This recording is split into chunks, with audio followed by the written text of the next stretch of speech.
네, 안녕하세요. 흑백바둑입니다. 오늘 제가 준비한 대국은 4월 23일에 열린 닥터집의 패자조 조승환 7단과 김채영 9단의 대국인데요. 두 선수의 대국 어땠을지 같이 한번 보도록 하시죠. 조승환 7단이 흑이고 김채영 9단이 백이었습니다. 자, 초반은 양화점 그리고 백은 화점 소목으로 두어갔고요. 자, 여기서 3-3 들어가니까 맞고 날일자를 주었을 때 붙이고요. 자, 여기서 젖히면은 좀 굉장히 복잡한 정석인데 일단 김채영 구단도 그냥 늘어서 두어갔고요. 자, 조승환 7단 이 교환을 아낌없이 하는데요. 자, 보통 날일자를 붙였을 때 백이 든다면 이 교환을 조금 아껴두는 경향이 있습니다. 자, 그냥 밀어두고 다른 자리를 두면서 포석을 짜나가는 게 일반적인데 이 교환을 뭐 백이 하더라도 크게 득이 없다는 거예요. 그래서 흑 입장에서도 이 교환을 조금 아끼는 포석이 많이 나오는데 일단 조승환 7단은 시원하게 교환을 해두고 밀어갔습니다. 자, 밀어두고 이곳을 붙여오고요. 자, 젖히니까 있고 자, 여기서 물론 백도 끊어가면서 싸울 수도 있지만 이 싸움이 뭐 별로 좋다고 볼 수가 없어요. 흑 입장에서도 뭐 끊거나 끊어서 잡거나 아니면은 이곳을 밀어가면서도 싸울 수가 있기 때문에 백 입장에서 굳이 싸움을 걸어간다고 해서 그렇게 좋다고 볼 수가 없습니다. 그래서 김채영 구단도 일단은 이어주고 무난하게 벌려두는 선택을 했고요. 근데 조승환 7단의 생각은 이렇게 붙이고 벌려두었을 때 백의 모양이 지금 좌변 쪽밖에 없다는 뜻이죠. 그래서 포석 자체는 좀 조승환 7단의 의도대로 두어지고 있다고 볼 수가 있는데요. 자, 여기서 3-3 들어가고 둘 때 밀어가고요.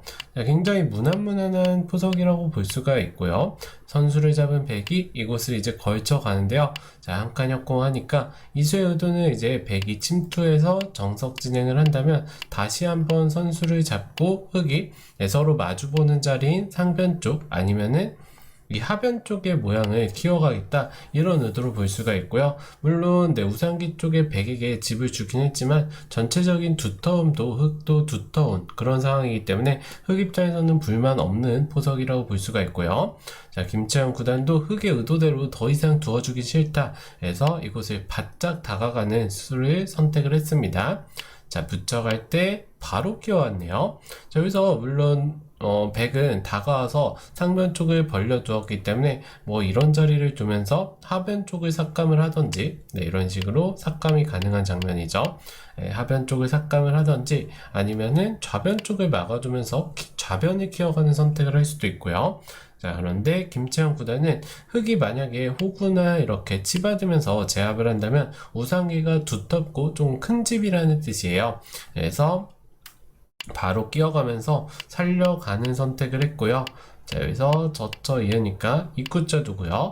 자, 조승환 7단 우변 쪽 굉장히 맞고 싶은 자리죠. 왜냐하면 우상 쪽에 물론 약간 약하긴 하지만 어쨌든 흑의 세력이라고 볼 수 있기 때문에 뭐 정석은 여기를 뭐 바로 막아가거나 아니면 호구 치는 수도 생각을 해볼 수가 있는데 물론 두텁기는 하지만 이런 자리를 밀리고 나중에 뛰어 들어가게 된다면 우변 쪽은 별게 없게 되겠죠. 그래서 이렇게 둔다면 물론 흑이 나쁜 포석은 아니지만 이 두터움을 얼마만큼의 집으로 환산할 수 있을지는 아무도 모릅니다. 그래서 조승환 7단의 스타일은 좀 아닌 것 같아요.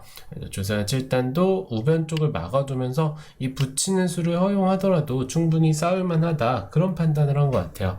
자, 여기서 이제 젖히고요. 자, 이 젖힌수의 의도는 4점을 조금 가볍게 보겠다는 거죠. 자, 김채영 구단도 이곳을 호구치는 교환까지만 해두고 손을 빼고 하변 쪽을 붙였는데 이 호구친 교환 자체가 조금 악수라고 볼 수 있어요. 자, 이 수로는 호구친 수로는 이곳을 밀어서 잡으러 가자고 하는 게 좋고요. 자, 흑이 밀어온다면 뛰어가고 늘 때 다시 한번 뛰고요. 여기를 늘고 흑이 넘어갈 수밖에 없겠죠. 이런 넘어가는 자세가 그렇게 좋다고 볼 수 없고요. 그리고 백 입장에서는 뭐 여기까지만 교환을 해두고 이런 식으로 밀어가면서 자세를 잡는다면은 흑의 모양을 다 지어가면서 굉장히 깔끔하게 타기에 성공한 모습이겠죠.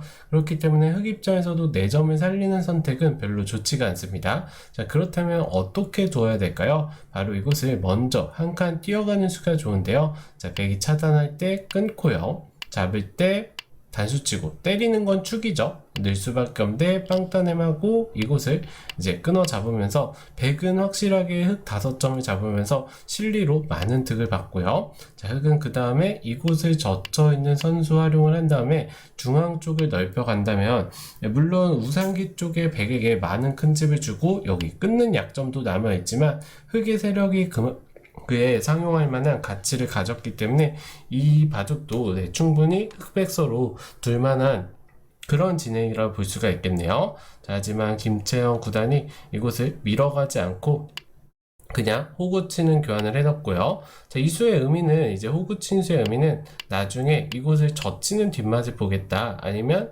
뛰어가면서 활용을 하겠다, 이런 의도로 볼 수가 있고요. 김채영 구단 바로 움직이는 수보다는 상변 쪽을 하변 쪽이죠. 하변 쪽을 붙여가면서 변화를 만들어 가는데요. 자, 여기서 이제 이어가면서 서로 간에 좀 바꿔치기가 진행이 되는데 조승환 칠단의 그런 호방한 스타일을 좀 볼 수 있던 장면이었던 것 같아요. 실전 진행 먼저 보자면 있고 이을 때 이 세 점을 굉장히 크게 잡혀주긴 했지만 지금 보시면 하변부터 중앙까지 뻗어나온 흙의 모양이 어마어마하게 크죠.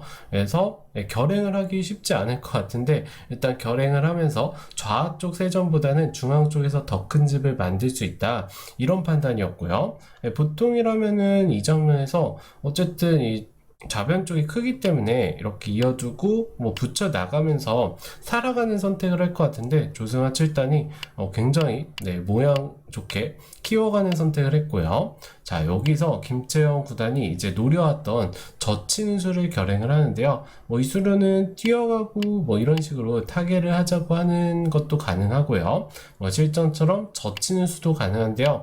자, 이 장면에서 패를 결행을 했습니다. 자, 이 패를 결행을 했는데 이제 김채영 구단 생각은 좌상 쪽 팩감으로 바꿔치기를 하면 좌상 쪽도 크기 때문에 이 두터움을 견뎌낼 수 있다, 이렇게 판단을 한 것 같은데 이 좌상 쪽 팩감이 작았어요. 이 팩감으로 좌상 쪽을 잡기는 했지만 흙이 선수를 잡고 좌변 쪽으로 폴짝 뛰어 들어오는 순간 흙 쪽으로 조금 바둑이 기울었다고 볼 수가 있고요. 그렇다면 어떤 팩감을 썼어야 될까요? 자, 바로 여기를 뚫자고 하는 팩감이 조금 더 나았다 볼 수 있는데 받아줄 수는 없습니다. 흙은 그 다음 팩감이 마땅치가 않죠. 그렇기 때문에 때릴 수밖에 없는데 여기를 뚫어간다면 흙의 그 세력 모양을 관통하면서 이제 백도 이 아래쪽 세점까지 압박을 할 수 있는 상태이기 때문에 빵빵 때림이 워낙 두터워서 흙이 약간 좋은 바둑이라고 볼 수는 있지만 그렇다고 개각까지 복갈 그런 바둑도 아니었어요. 그래서 일단 팩감 미스가 나왔고요. 그리고 이제 패를 결행하기 전에 더 좋은 수단이 있었는데요. 자, 바로 이곳을 단수치고 딱 나가는 수가 더 백 입장에서는 좋았다고 볼 수 있어요. 아래쪽을 끊어 잡으면 단수 한 방 치고 이런 식으로 밀어가면서 두었을 때 흙도 완벽한 돌이 아니기 때문에 이 백을 잡기가 쉽지가 않습니다. 그래서 이렇게 타개를 하자고 한다면 백도 잡힐 돌이 아니기 때문에 흙의 모양을 지우고 타개에 성공을 한다면 이제는 좌쪽 세 점을 잡은 게 집으로 말을 할 수가 있겠죠. 자, 그렇다고 이제 흙이 이곳을 나온다면은 백도 이어주고요. 끊어 잡으면 단수 치고 때릴 때 여기를 하나 밀어두거나 아니면 그냥 넣으면서 잡아둡니다. 자, 물론 흙도 씌어가면서 어느 정도 봉쇄는 가능하지만 백 입장에서는 뚫고 또 뚫고 나오는 수가 남아 있어요. 자, 이 싸움도 조금 어렵다고 볼 수는 있지만 백 입장에서는 잡히지만 않으면 유리하게 바둑을 이끌어갈 수가 있고요. 자, 그렇다고 흙이 뒤로 돌아와서 이 귀 쪽에 4점 5점을 살린다면은 백이 단수 한 방 더 치고 같이 따라 나가는 선택을 합니다. 자, 이것을 막아도 단수 한 방 치고 둘 때 구부리게 된다면 말씀드렸다시피 흙돌들도 완벽한 돌이 아니고요. 이곳을 넣는다면 이제 단수 한 방 더 치고 장문 씌우고요. 자, 이런 식으로 활용을 해 둔 다음에 딱 두 칸 띄어 나간다면은 이거는 이제 흑이 공격을 당하는 돌인지 백이 공격을 당하는 돌인지 모를 정도로 백 입장에서는 타개가 잘 됐다고 볼 수가 있겠죠. 그래서 이런 전략으로 두어왔다면은 백 입장에서 조금 유리한 바둑으로 이끌어갈 수가 있었을 것 같은데 일단 김채영 구단의 패를 만드는 선택이 좋지가 않았고요. 그리고 그 이후에 팩감 자체도 조금 가치가 작은 팩감을 쓰게 되면서 조승아 7단 쪽으로 바둑이 기울었다고 볼 수 있습니다. 자, 좌변 쪽을 침투했을 때 다가가면서 압박을 하는데 조승아 7단은 네, 어느 정도 집 모양을 깎아가기만 하면 돼요. 여기서 물론 끊어 간다면은 좌변 쪽을 잡을 수는 있지만 흑이 그 다음에 중앙 쪽 집을 넓힌다면은 백의 이 좌부터 좌상까지 이어지는 집보다는 이 흑의 한 덩어리 집이 더 크다고 볼 수가 있겠죠. 그래서 이거는 백이 좀 견디기 힘들다고 볼 수가 있고요. 그래서 김채영 구단도 이제 중앙 쪽을 삭감하러 오는 선택을 했는데요. 자, 조승아 7단 좌변 쪽을 일단 선수로 한 점을 살려두고 이곳을 씌워가면서 압박을 합니다. 자, 과연 이 104점의 운명은 어떻게 될까요? 자, 여기서 이제 끊고 이곳을 단수 치는데 조승아 7단이 이 한 점을 나가는 선택을 했는데요. 이 수로는 여기 끊고 이런 식으로 물러나면서 네, 이런 식으로 정리가 되면은 흑이 이 돌은 끊기긴 하지만 잡힐 돌이 아니죠. 네, 궁돌을 근거를 확보할 수가 있기 때문에 이런 식의 선택도 가능했고요. 자, 그렇다고 백이 그냥 단수 친다면 물러나고 때릴 때 지키게 된다면 이것도 마찬가지로 흑이 어마어마하게 큰 집을 확보할 수가 있겠죠. 이런 선택도 가능하지만 조승아 7단은 그냥 이 한 점을 살려 나가면서 두텁게 두어가는 게 더 좋다고 판단을 한 것 같습니다. 자, 이어줄 때 지키면서 상변 쪽 백의 모양도 깨고요. 자, 여기를 지킬 수밖에 없을 때 자, 우아 쪽 딱 젖혀 이으면서 기분 좋은 끝내기죠. 이제 김채영 구단 입장으로서는 이곳을 받으면 조승아 7단이 하나 들여다보고 딱 중앙 쪽에 울타리를 씌웠을 때 도저히 역전할 그런 자리가 이제 없다고 볼 수 있어요. 좌변 쪽도 깨지고 상변도 깨지고 중앙의 집도 내주기 때문에 이길 수가 없습니다. 그래서 김채영 구단 버티는 수를 선택을 하는데요. 자, 조승아 7단 젖혀서 잡으러 가고요. 자, 밀어서 끊을 때 막아두고 이곳을 두텁게 지킵니다.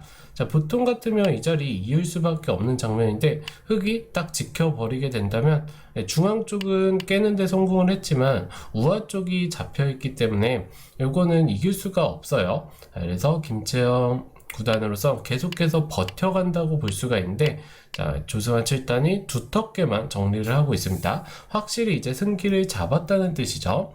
자, 여기서 하나 띄워두면서 삭감을 시작을 하고요. 자, 지켜줄 때 물론 인공지능의 집 차이는 지금 엄청 크다고는 나타내고 있지 않은데 5집 정도 차이가 나기는 합니다. 자, 하지만 지금 보시면 거의 마무리 단계예요. 5집을 줄여갈 장면이 없다고 볼 수 있는데요. 자, 여기서도 우변 쪽을 뛰어 들어가는 선택을 했는데 이수로도 그냥 받아주는 게 더 추격에 발판을 마련할 수 있는 굉장히 큰 자리죠.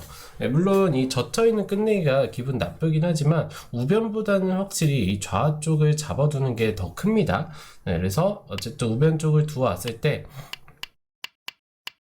중앙 쪽을 선수 교환하고 조승아 7단이 좌 쪽을 딱 살려 나가게 되니까 집 차이는 5집에서 이제 10집까지 더 벌어졌다고 볼 수 있어요. 우변과 좌 쪽의 크기 차이는 한 5집 정도 난다고 볼 수 있고요. 왜냐하면은 이곳을 잇고 넘어갈 때 흑 입장에서는 여기까지 젖혀있는 끝내기를 할 수가 있겠죠. 그래서 단순 집만 계산을 하더라도 백이 잡았다면은 거의 한 25집짜리 끝내기였어요. 우변 쪽이 25집의 가치는 가질 수가 없겠죠. 자, 조급해진 김채영 구단의 실수가 계속 나오는데요. 자, 이 장면에서도 조승아 7단의 약간 실수가 나옵니다. 이 수로는 그냥 이곳을 치중하면 패 없이 잡을 수 있기는 하거든요. 자, 그런데 이곳을 뒀기 때문에 이제 백 입장에서 이런 식으로 패로 버티는 뒷맛이 조금 남아있겠죠. 물론 이렇게 두더라도 흑이 워낙 유리한 장면이기 때문에 크게 의미는 없지만 요사활 한 번만 더 보고 넘어가자면 이곳을 치중 가면은 패 없이 백을 잡을 수가 있습니다. 자, 여기를 뻗어도 단수 치고요. 막아도 때리고 이렇게 밀고 가면은 잡을 수가 있고요. 자, 그렇다고 여기서 백이 이곳을 막아도 마찬가지로 단수치고 이으면 젖혀서 잡히고요. 이곳을 막아도 때리고 젖히면 잡을 수가 있겠죠. 그런데 조승환 7단에 살짝 4월 착각이 나왔고요. 김채영 구단으로서는 조승환 7단이 4월을 착각했기 때문에 막아가면서 바로 조금 패를 결행해가고 싶지만 막상 마땅한 패감이 없습니다. 그래서 이곳을 나를자로 두는 선택을 하는데 형세 판단이 끝난 조승환 7단이 우아 쪽을 딱 한 번 더 두면서 잡게 돼서는 결국에는 조승환 7단의 승리로 끝나게 되었습니다. 자, 이 이후로 몇 수 더 진행이 되기는 했지만 워낙 이 유리한 바둑을 두텁게 정리해준 조승환 7단이었기 때문에 역전을 허용하지는 않고 조승환 7단의 불계승으로 끝나게 되었습니다.